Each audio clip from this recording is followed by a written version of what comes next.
Sono orgoglioso di essere veneto, sono orgoglioso di appartenere ad una terra di pace e laboriosità, sono orgoglioso di appartenere a una storia millenaria che è rappresentata dalla mia regione e soprattutto ad un futuro che è tutto da scrivere insieme. Permettetemi di concludere l'ultimo intervento parlamentare e viva il Veneto, viva San Marco!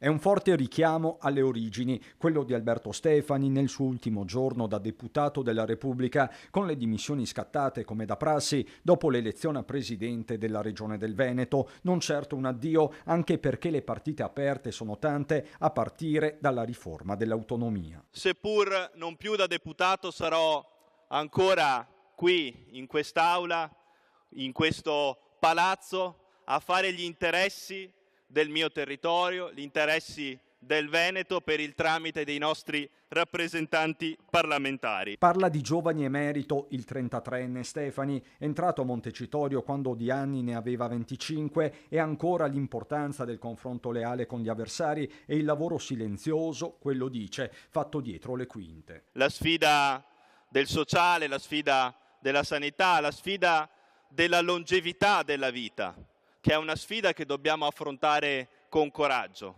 la sfida di uno sviluppo economico importante, dell'innovazione, della sostenibilità, del piano casa che abbiamo proposto e della sicurezza. Questi temi del resto della campagna elettorale che ora dovranno essere messi a terra con la nuova giunta, la cui ufficializzazione è attesa entro la settimana, con la girandola del toto assessori che impazza. Da un lato ci sono gli equilibri del centrodestra, dall'altro quelli territoriali. Per Treviso e Fratelli d'Italia c'è il nome di Claudio Borgia, se non assessore, capogruppo al Ferrofini, ruolo altrettanto strategico. Non sono io a decidere. Qualsiasi ruolo, insomma, se mai ci dovesse essere, io sono a disposizione. È ovvio che i vertici regionali e i vertici nazionali immagino stiano discutendo e ci siano, come dire, in piedi dei pensieri, delle discussioni, delle trattative, per cui io aspetto in modo molto sereno e tranquillo.